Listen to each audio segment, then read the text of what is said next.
Welcome to our deep dive, everyone. Today we're diving headfirst into French imperialism in North America, and we're going all in with this one. Yeah, we are going to cover everything in the sources you've given. Yeah, we're going to make you an expert by the end of this deep dive. Sounds good. All right. So, French imperialism. Yeah. It's more than just like, the textbook gold, glory, and God kind of thing. It is definitely more nuanced than that. Yeah. So let's start with that. Like, what was the big why here? Everyone knows, like, Europe was crazy for Asian spices, but wasn't the Silk Road already, like, a thing? The Silk Road was definitely a thing, but by the 15th century, it was becoming increasingly difficult to use. You had the rise of the Ottoman Empire, and they were making things very difficult and dangerous, so European powers, they started looking for alternative routes, sea routes to the east. To cut out the middleman? Exactly, to cut out the middleman, get direct access to those spices, to those markets. To those spices and all that profit. Yeah. Exactly, and all that profit. So this search for a shortcut to, like, peppercorns and cinnamon and cloves and all that sends them across the Atlantic and smack dab into North America, which was already home to all these incredible First Nations cultures. It's like, I don't know, looking for a shortcut to the grocery store and discovering a whole new continent. It's a very good analogy. So what was it about North America that initially drew the French in? Like, what was the big appeal? Well, like other European powers, they were driven by a whole bunch of things. Of course, economics, a big one, especially the fur trade. Beaver pelts were hugely in demand in Europe. Oh, yeah, beaver hats. Exactly, beaver hats. They were like the ultimate fashion statement back then. If only they were still in fashion, huh? Then maybe I'd be stylish for once. Well, maybe they'll come back. You never know. Fingers crossed. But it wasn't all about fashion, though, right? There was also like this cutthroat competition between all the European powers going on. Oh, absolutely. It was like a big game of colonial chess. Everyone vying for territory, for resources, for global dominance, really. You know, the bigger your empire, the more powerful you were on the world stage. France definitely didn't want to be left out. And they saw North America as their chance to kind of like step up and challenge their rivals, especially England. Exactly. Okay. But we can't forget the religion piece here either. Catholicism was a huge driving force behind all that European expansion and, well, colonization. France was no exception. No, not at all. The Catholic Church saw North America as this vast mission field, ready for, well, conversion. They saw it as an opportunity to spread the faith and, in their view, to civilize the native populations. Right, right. Okay, so we've got the why. Now let's talk about the who. Those brave or maybe a little crazy explorers who first set foot in this new world. I mean, can you imagine sailing across the Atlantic in those tiny wooden ships, facing storms, the unknown? It's incredible. It really is.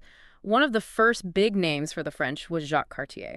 In the 1530s, he made 3 voyages across the Atlantic, explored the Gulf of St. Lawrence, went up the St. Lawrence River. Looking for that Northwest Passage. Always looking for that shortcut to Asia. Always, yeah.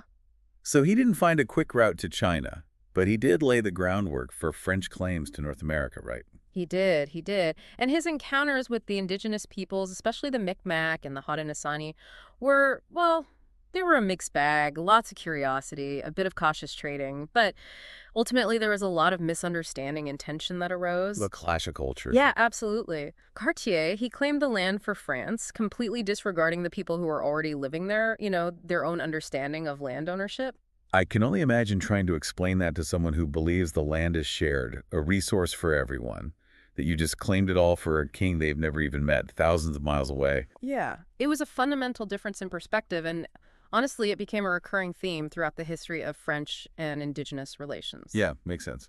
Okay, so Cartier didn't find that shortcut to the riches of Asia, but he did open the door for the French in North America. He did, for better or worse. So let's talk about a guy who really solidified that presence. Samuel de Champlain. Ah, yes. Champlain. Father of New France, as he's often called. He's the one who really took things to the next level, right? Established those first permanent French settlements. That's right. First at Port Royal in Acadia in 1604. And then Quebec City just a few years later. Exactly, in 1608.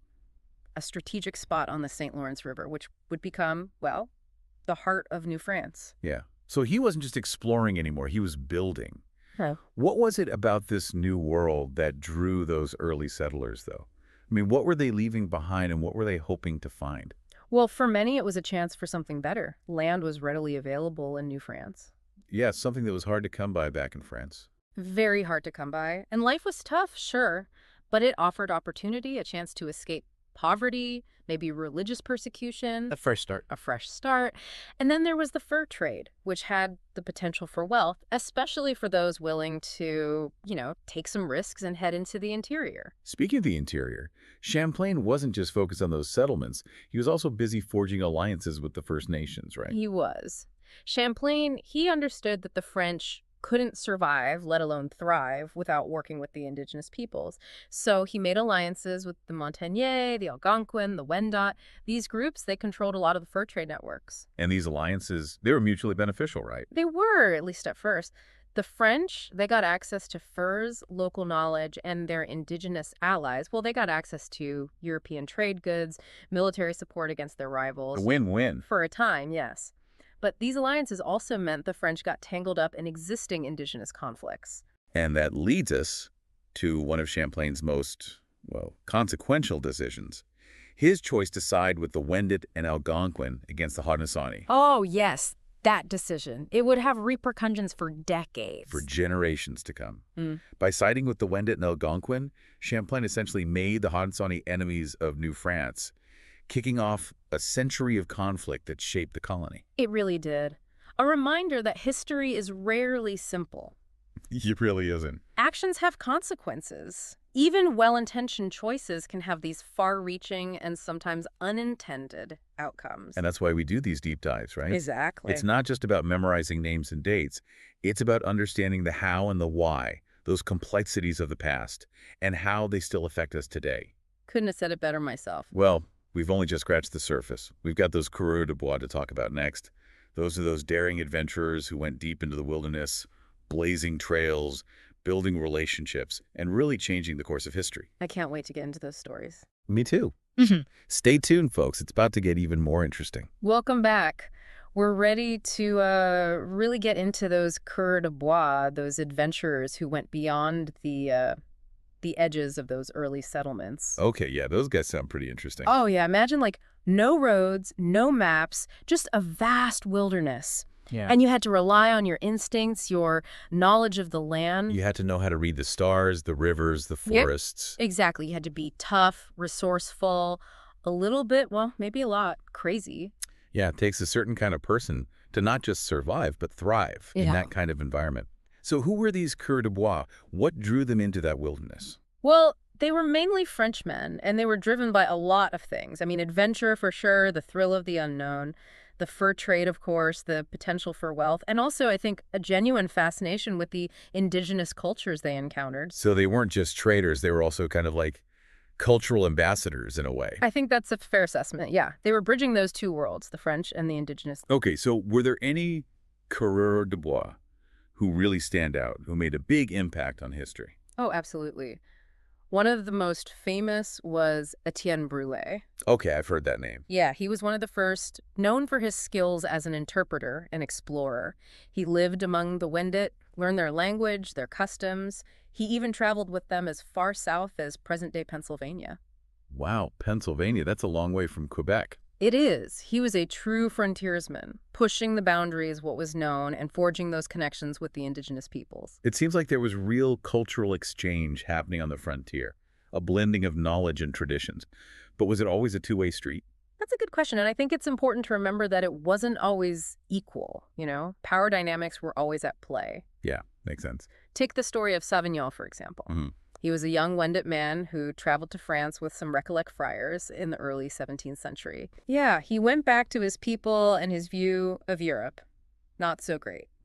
He described it as a place of poverty, cruelty, constant fighting. A pretty stark contrast to the image that many Europeans probably projected. It really goes to show that perspective is everything, right? Yeah. Two people can experience the same thing and walk away with completely different interpretations. Exactly. And that's something we always have to keep in mind when we're studying history, trying to see things from multiple perspectives. Okay, so we've got Brulé pushing those boundaries, Sauvignon challenging those European perceptions. Are there any other coureurs de bois we should know about? Oh, yeah. We can't forget about Pierre Esprit Radisson and Médard de Groseilliers. Those are some names. They are. These guys, they were driven, ambitious, maybe a little reckless, too. They went further west than any European had before, reaching Lake Superior, pushing north to Hudson Bay. Wow, opening up a whole new world of fur trading. Right, and their explorations, they paved the way for something pretty big, the Hudson's Bay Company. The Hudson's Bay Company. Yeah, I've heard of that one. It's kind of a big deal. Radisson and de Grasselier, they really left their mark on history. But their story, it also kind of highlights this tension that was brewing in New France, right? Mm. Between those who wanted to forge their own path Yeah. and those who wanted to impose more control. Absolutely. You had the Coureurs de Bois with their independent spirit, their connections to the indigenous communities, often clashing with the more centralized authority that the French crown was trying to establish. It's like two visions for New France butting heads. Yeah, on one hand, you have this frontier society built on trade and relationships with the First Nations, and on the other hand, you have this desire for a more structured European-style colony. So which vision won out in the end? Well, that's a complex question, one that we'll continue to explore as we move forward. Okay, good to know. But before we jump too far ahead, we have to talk about another incredible journey, the one taken by Louis Joliet and Jacques Marquette down the Mississippi River in 1673. Oh yeah, the Mississippi. Yeah. That river has always held a certain mystique. It has. And for the French, it was a source of both fascination and strategic importance. Joliet and Marquette, they were sent to map the river to see where it led. Everyone was still looking for that shortcut to Asia, huh? They were. Some people thought the Mississippi might flow all the way to the Pacific, which would have been a game changer for the French. But it didn't, of course. No, it didn't. But even though they didn't find the Pacific, their expedition was still a huge accomplishment. It gave the French valuable knowledge about the geography of the interior, helped them solidify their claims to the vast territory of Louisiana. Louisiana, named after the Sun King himself. Exactly. Louis XIV, he was all about expanding French power and influence, and Louisiana was a key piece of that puzzle. Okay, so the French are exploring, they're expanding, they're building settlements, they're forging alliances, but they're also facing some serious challenges, right? Especially when it comes to those differing views on land ownership with the First Nations. That's a big one, yeah. The French, they came from a culture where land was seen as a commodity, something to be owned, controlled, exploited for profit. They believed in private property rights, the ability to buy and sell land. But the First Nations, they had a completely different perspective. They did. They saw land as a shared resource, integral to their identity, their spirituality, their way of life. They were stewards of the land, not owners. So you have these two fundamentally different worldviews coming into contact, and it's not exactly a recipe for harmony. Unfortunately not. As the French presence grew, so did the pressure on indigenous lands, resources. Conflicts over hunting grounds, trade routes, settlement boundaries, they became more and more common, more intense. And all of this is happening against the backdrop of these huge power struggles going on in Europe, with France and Britain vying for dominance. Right. That rivalry spilled over into the colonies, adding fuel to the fire. Wow. Okay, so we've covered a lot of ground here. From those early motivations for French imperialism to the exploits of those coureurs de bois and those growing tensions with the First Nations. Yeah, it's a story full of adventure, ambition, conflict, cultural exchange. It's complicated. It is. It's a good reminder that history is never black and white. It's full of shades of gray. And we've only just begun to explore those shades. That's right. We're about to enter a new era in New France, marked by increased control from the king, religious fervor, and the arrival of those remarkable women known as the filles du roi. The king's daughters. Yeah. Okay, yeah, well, we have to get into that. But first, let's just take a moment to appreciate how much we've learned already. All right, welcome back to our deep dive into French imperialism. We left off with New France, kind of like on the cusp of a new era, more control from the king, more settlers arriving, and yeah, those filles du roi. But first, let's rewind a bit.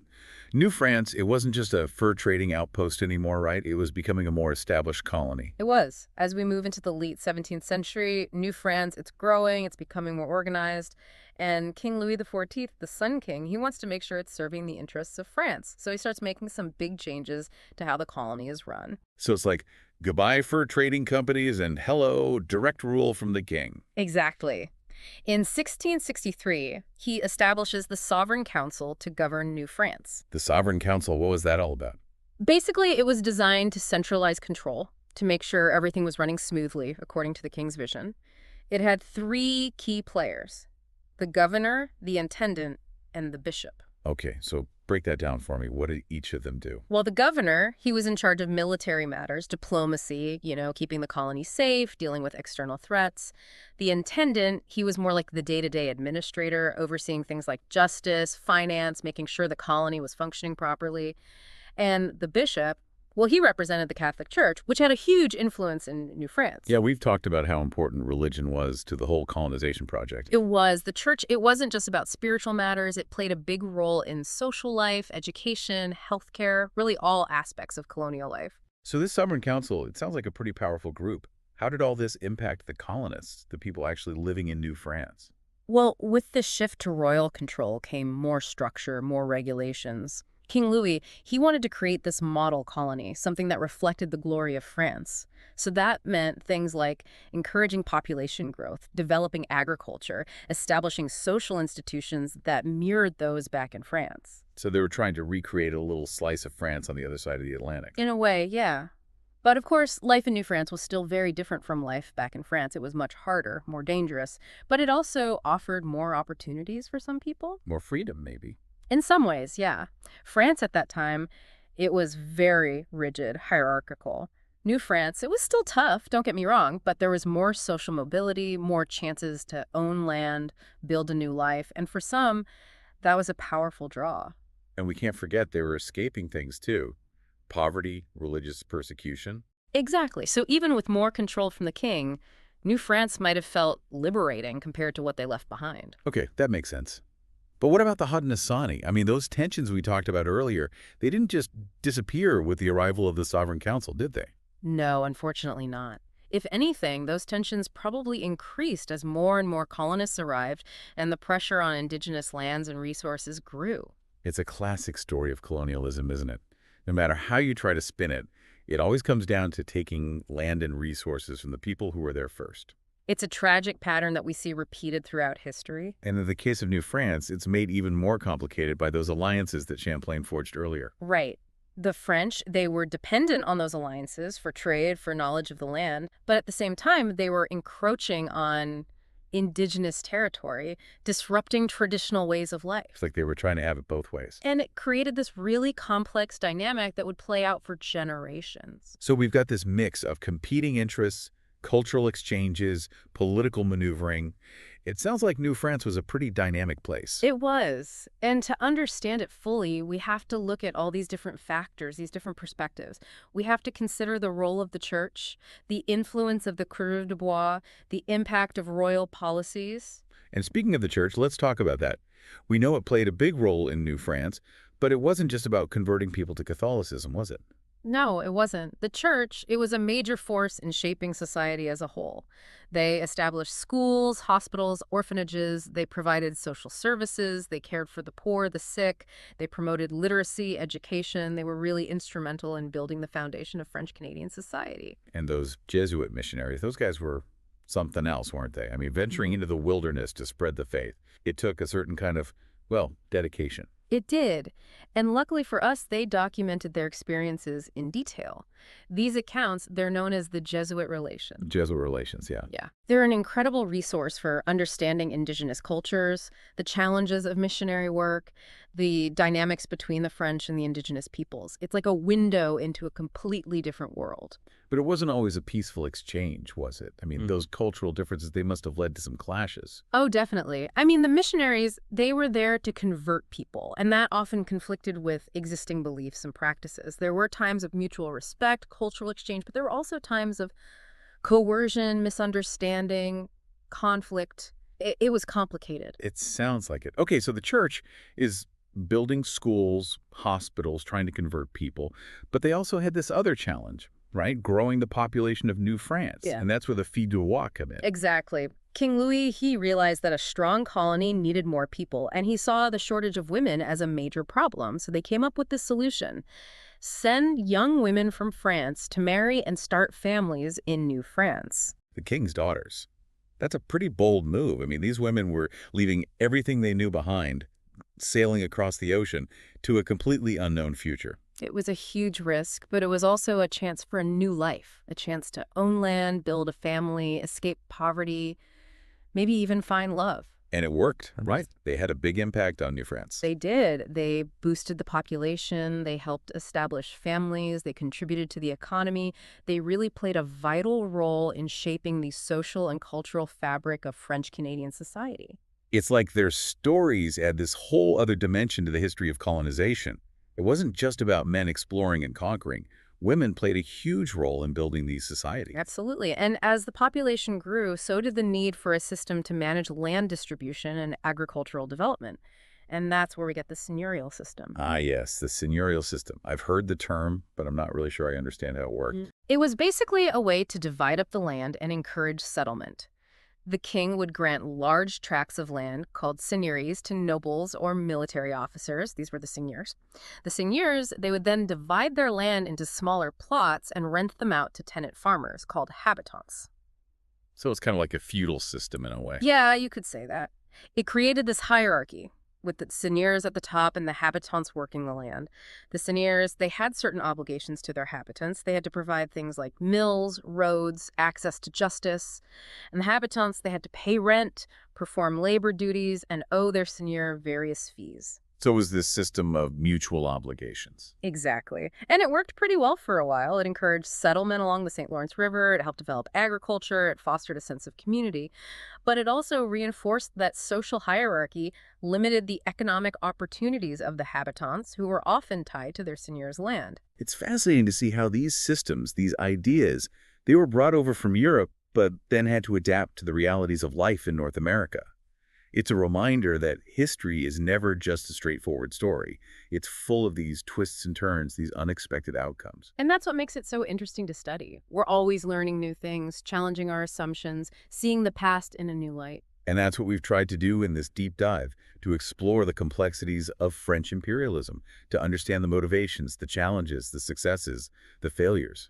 We've looked at the role of economics, religion, politics, culture, and we've seen how these forces shaped the lives of everyone involved: the French, the indigenous peoples, the enslaved Africans who were brought to the colony. It's a story that's full of both triumph and tragedy, and it's a story that continues to shape Canada today. It does. And while our deep dive may be ending, I hope it sparked your curiosity to learn more, to explore this history further, to consider its lasting legacies. And to remember that history is never truly over. It's always unfolding, always shaping the world we live in. Thanks for joining us on this journey. We'll see you next time for another deep dive.